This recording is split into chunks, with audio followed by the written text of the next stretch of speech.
शाम मस्तानी मदहोश किए जाए, मुझे डोर कोई खींचे तेरी ओर लिए जाए। ये शाम मस्तानी मदहोश किए जाए, मुझे डोर कोई खींचे तेरी ओर लिए जाए।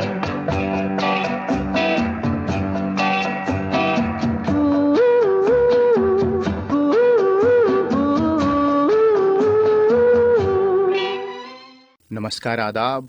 आपके साथ मैं हूं फराज। इस चैनल को ज़रूर सब्सक्राइब कीजिए अगर आप जुड़ना चाहते हैं पुरानी यादों से। किसी को अपनी तरफ खींचना तो कोई खूबी नहीं, खूबी है किसी की और खिंचाने में। जो खूबी पतंग में है, इंद्रधनुष के रंग है, कल्पना की उड़ान है, हवाओं में झूमती, बादलों को चूमती, बिजली सी चपल एक सुंदर नर्तकी है ये पतंग। आज जिक्र करने जा रहे हैं एक बेहद रोमांटिक और खूबसूरत फिल्म, जिसमें एक विधवा औरत की आवाज़ को बखूबी उठाया गया है और साथ में इसका गीत और संगीत और अदाएं राजेश खन्ना की। जी हाँ, जिक्र हो रहा है कटी पतंग का, शक्ति सामंता की कटी पतंग। दूर रहती है तू, मेरे पास आती नहीं, होठों पे तेरे कभी प्यास आती नहीं। ऐसा लगे जैसे कि तू हंस के जहर कोई पिए जाए। शाम मस्तानी मदहोश किए जा, मुझे डोर कोई खींचे तेरी ओर लिए जा।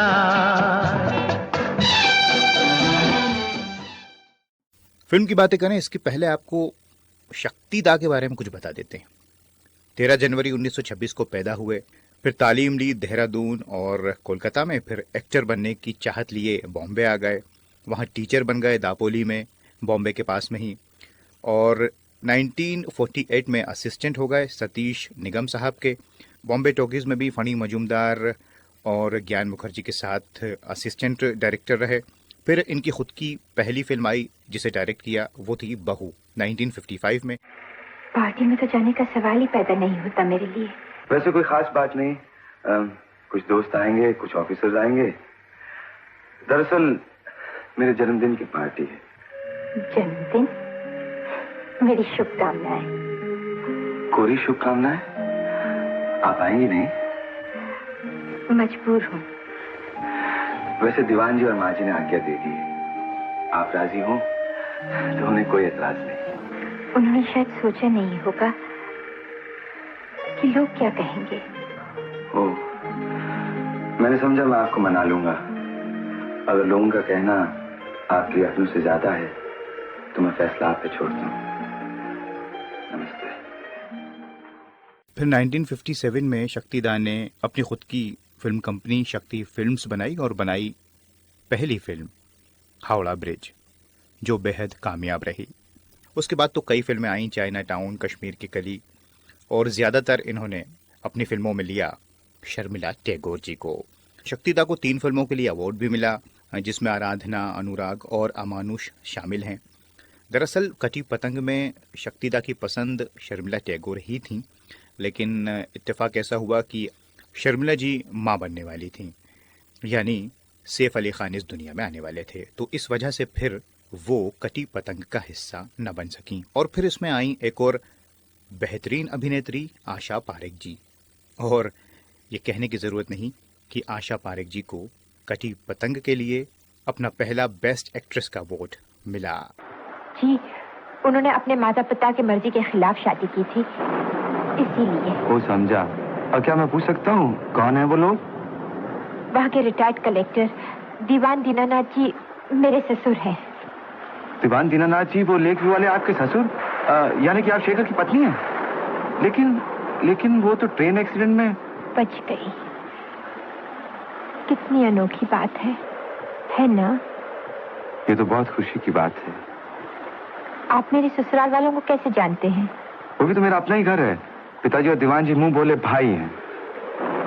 बचपन में शेखर और मैं एक साथ खेले, एक साथ पढ़े, लेकिन जब बड़े हुए तो रास्ते अलग हो गए। उन दिनों 5 साल की ट्रेनिंग के लिए मैं जर्मनी गया था। जब वापस आया तो पता चला शेखर ने शादी कर ली और फिर वो एक्सीडेंट।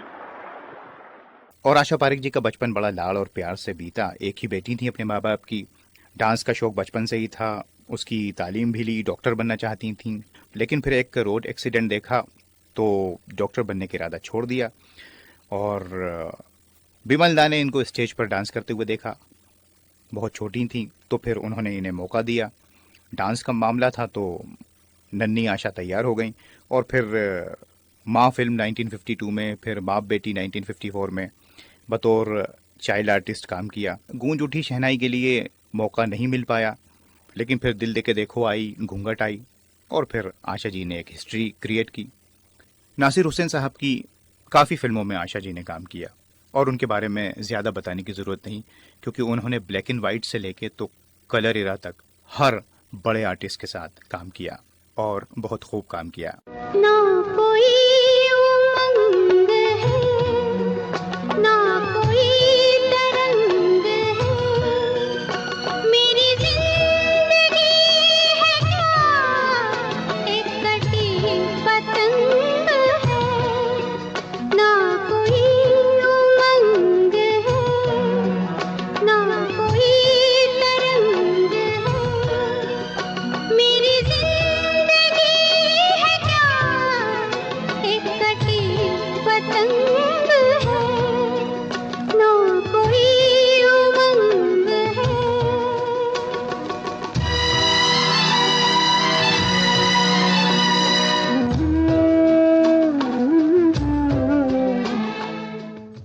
कटी पतंग के पहले आशा पारेख जी और राजेश खन्ना साहब बहारों के सपने में काम कर चुके थे।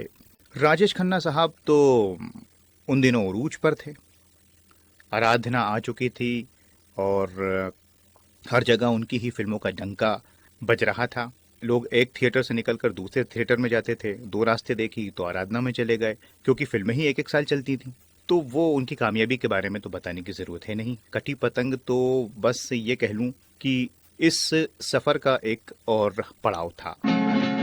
ये जो मोहब्बत है ये उनका है काम, हर महबूब का जो बस लेते हुए नाम। मर जाए मिट जाए हो जाए बदनाम, रहने दो छोड़ो भी जाने दो यार, हम ना करेंगे प्यार। रहने दो छोड़ो भी जाने दो यार, हम ना करेंगे प्यार।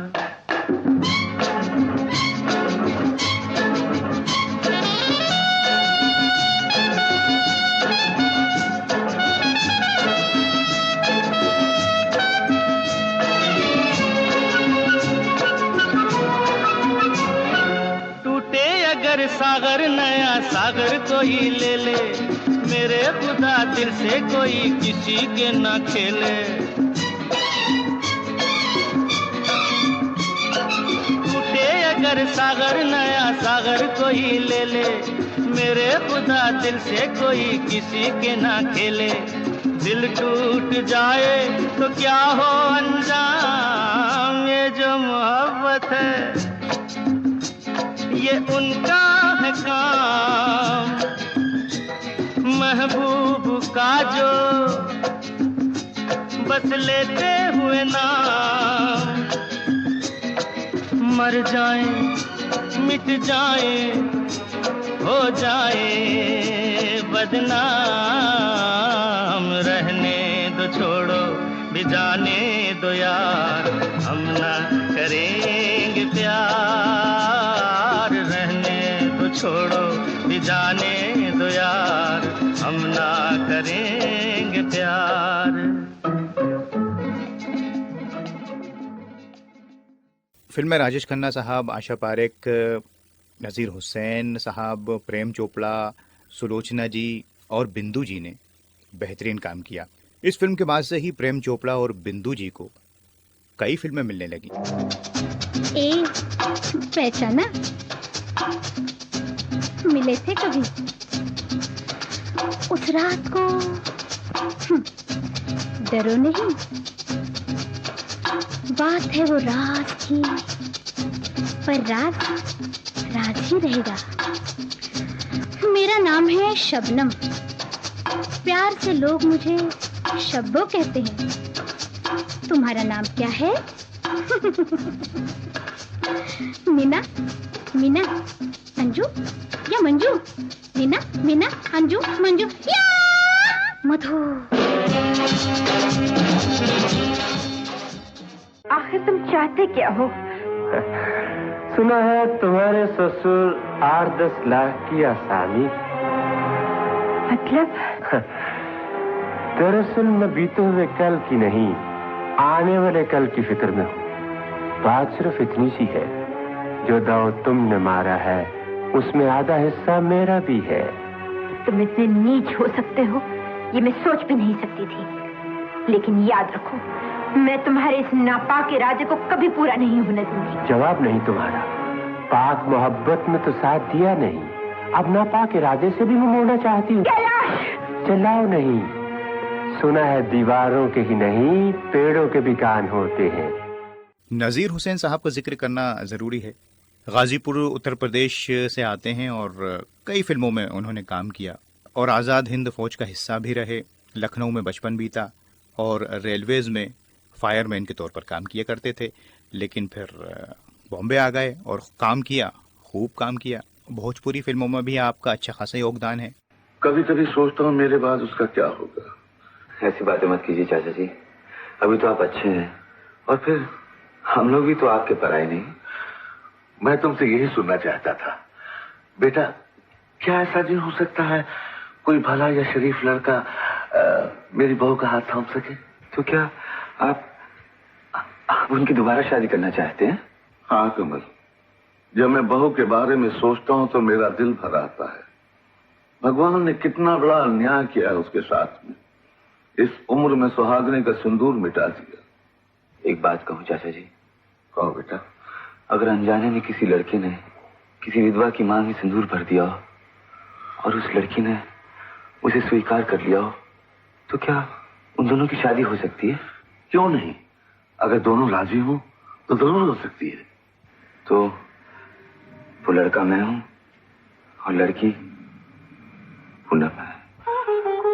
कमल, क्या तुम सच कह रहे हो? हाँ चाचा जी, अगर आप पूनम का हाथ मुझे सौंपने के लिए तैयार हैं तो मैं अपने आप को भाग्यशाली समझूं। बेटा, मेरे लिए इससे बढ़कर खुशी की बात और क्या होगी। तुम आज ही विष्णु को तार दे दो, मैं और ज्यादा इंतजार नहीं कर सकता। जाओ बेटा, जल्दी जाओ जाओ।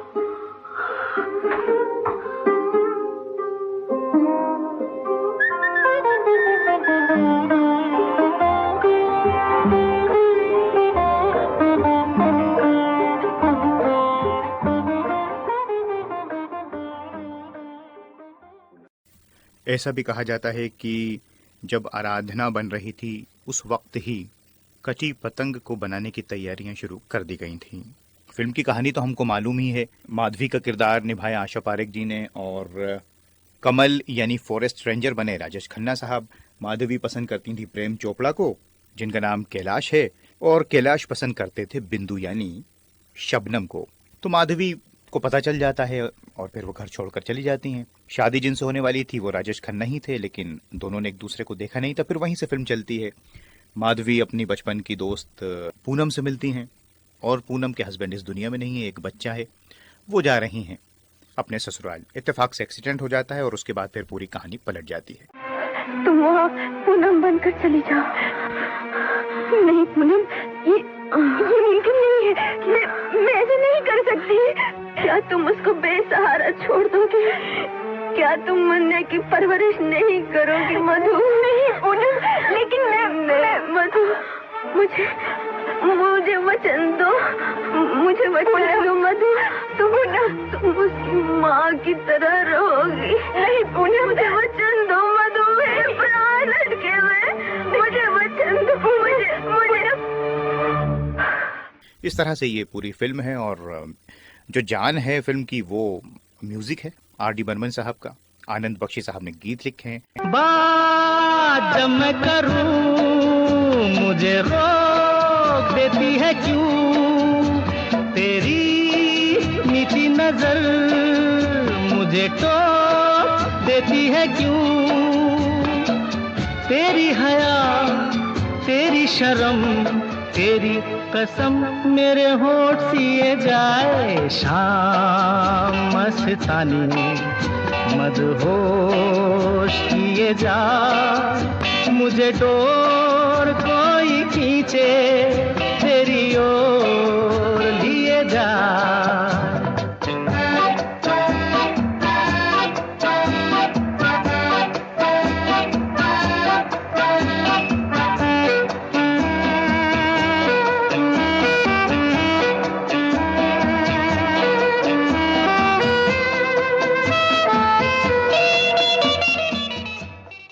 फिल्म में एक गीत मुकेश साहब ने गाया है और ये सुना है कि ये गीत किशोर दा ही गाने वाले थे, क्योंकि राजेश खन्ना उनकी आवाज़ को ज़्यादा पसंद करते थे। लेकिन किशोर दा उन दिनों छुट्टियों पर गए हुए थे बच्चों के साथ, तो फिर शक्ति दा को शूट करना था ये गाना, तो उन्होंने मुकेश जी से ये गीत गवाया और मुकेश जी ने ये गीत क्या खूब गाया है।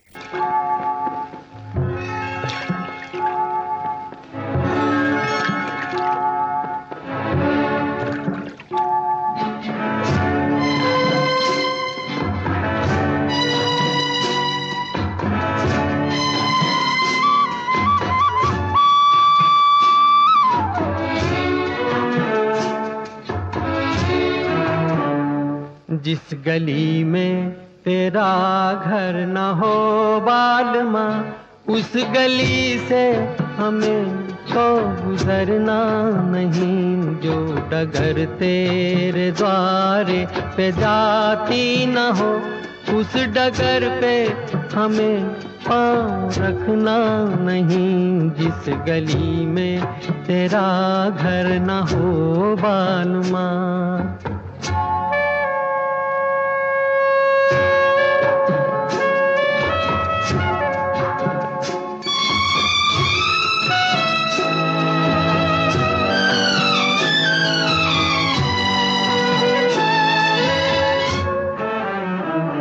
जिंदगी में कई रंग रलियां सही, हर तरफ मुस्कुराती ये कलियां सही।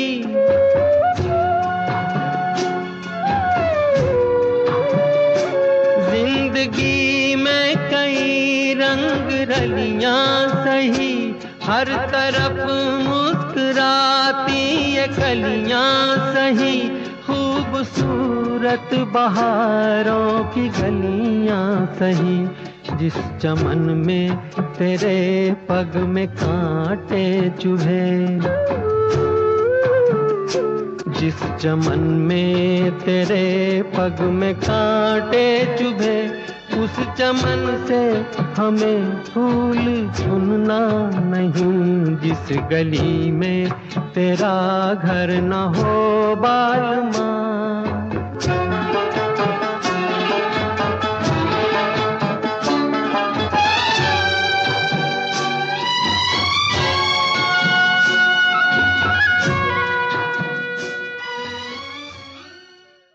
राजेश खन्ना साहब का जिक्र करें तो आलम यह था कि उनकी जो पलकें झपकाने का अंदाज और गर्दन को हिलाने का और बेहतरीन कोट्स वगैरह पहनने का, क्या बोला जाए उनके बारे में। बहुत सी फीमेल्स तो ये मानकर चलती थीं कि हम अगर फिल्म देखने जा रहे हैं तो ये हमारी उनके साथ डेट है, तैयार होकर जाती थी कि राजेश खन्ना साहब हमें देखेंगे। नैनीताल में ही कटी पतंग की शूटिंग हो रही थी तो फीमेल फैंस बिल्कुल बेकाबू सी हो गई और वो मंजर देखने लायक था। इतनी राजेश खन्ना साहब की दीवानगी थी। क्या कहेंगे, आपको देखकर आपकी गोद में अपने खानदान के वारिस को पाकर फूले नहीं समाएंगे। और फिर आप ही तो उनके बुढ़ापे का सहारा हैं। छोटे बाबू, खाना लगाऊं? अरे हाँ, इन्हें भूख लगी होगी। और देखो शंभू काका, ये हमारे घर की मेहमान ही नहीं, दीवान जी के घर की बहुरानी भी हैं। इन्हें या दीवान साहब को कोई भी शिकायत का मौका नहीं मिलना चाहिए, समझे? ये कैसे हो सकता है? ये हमारे सर आंखों पर। पूनम जी, इस वक्त इस बारिश में जाना तो नामुमकिन है। सुबह होते मैं आपको छोड़ आऊंगा। अच्छा, सुबह मुलाकात हुई। आप कहीं जा रहे हैं? जी, वो मजबूरी है, क्लब में अफसरों के साथ पार्टी है, जाना ही पड़ेगा। और अगर आने में थोड़ी सी देर हो जाए तो चिंता मत कीजिए, इसे आप नहीं घर समझिए। हाँ हाँ।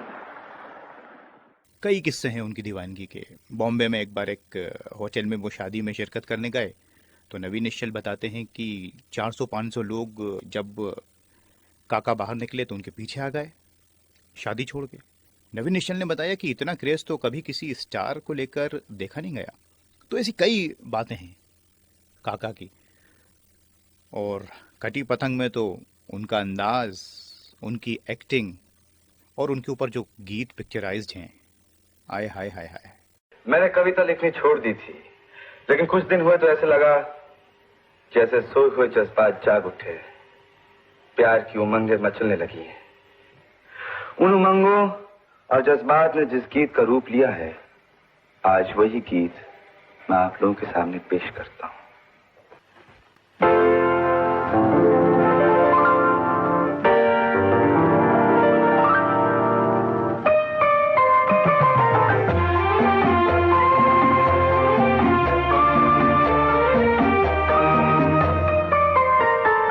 प्यार दीवाना होता है, मस्ताना होता है, हर खुशी से हर गम से बेगाना होता है। प्यार दीवाना होता है, मस्ताना होता है, हर खुशी से हर गम से बेगाना होता है।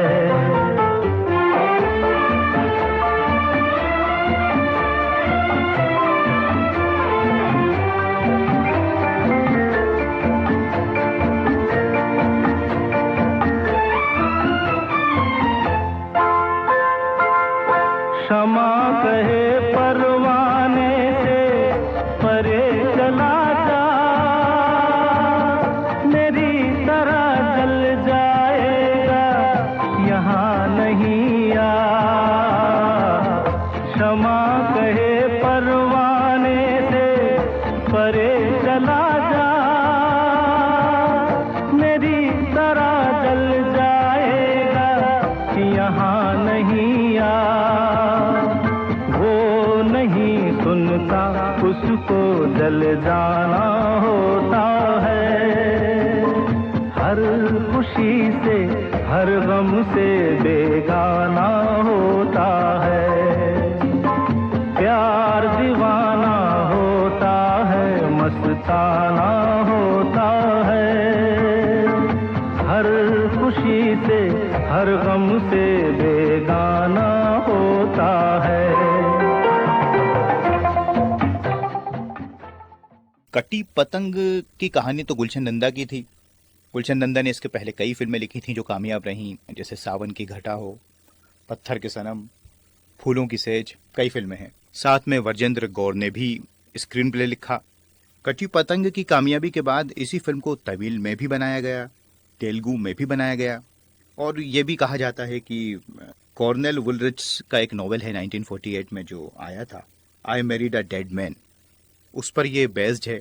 और इसी नॉवेल के ऊपर 1950 में एक इंग्लिश फिल्म भी बनी थी, no man of her own. ओ आई मस्तों की टोली, खेलेंगे हम होली, आज न छोड़ेंगे,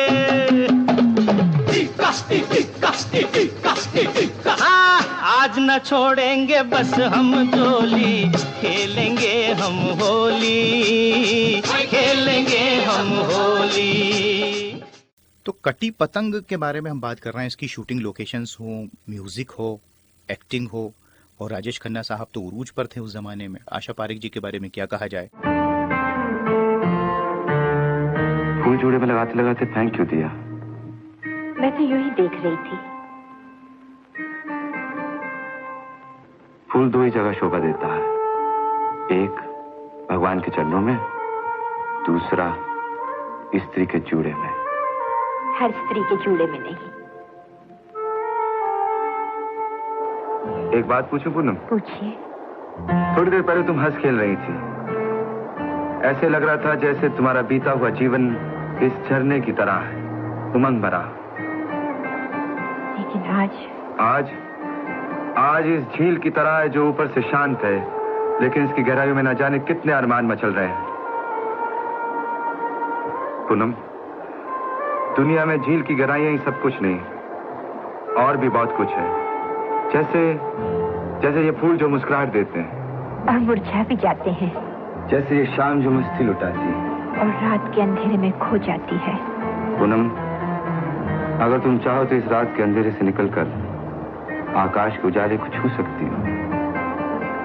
इसके लिए मजबूत हाथों के सहारे की जरूरत होती है।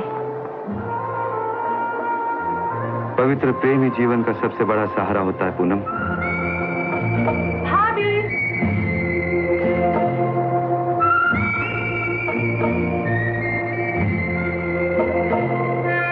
झरना नीचे है, पिकनिक पार्टी पीछे।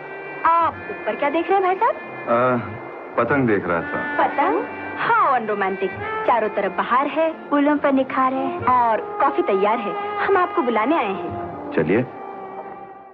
तो हर तरह से ये फिल्म को कामयाब होना, ये बात तो तय थी, लेकिन इतना कामयाब होगी ये कोई नहीं जानता था। माधवी, कहाँ जा रही? मैं तुम्हें लेने आया हूँ, घर चलो।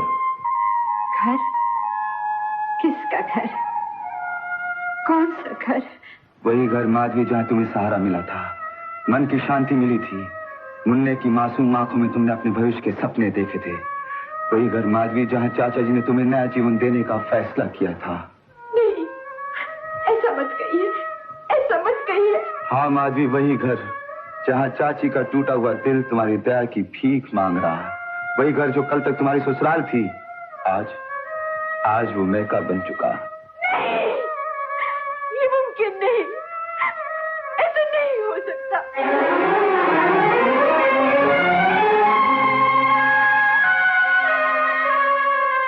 ये रस्में ये कस्में सभी तोड़ के तू चली आ सुनर प्यार की ओढ़ के, या चला जाऊंगा मैं ये जग छोड़ के, जिस जगह याद तेरी सताने लगे उस जगह एक पल भी ठहरना नहीं। जिस गली में तेरा घर न हो मालूम, उस गली से हमें तो गुजरना नहीं। जिस गली में तेरा घर न हो मालूम।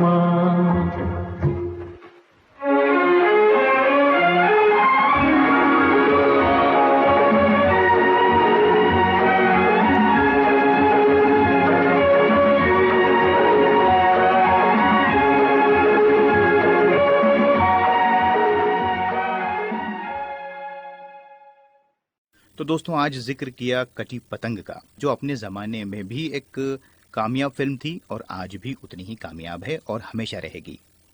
आज बातें यहीं तक। अगले कार्यक्रम में आपसे फिर मुलाकात होगी। तब तक के लिए फराज को दीजिए इजाज़त। नमस्कार, खुदा हाफिज।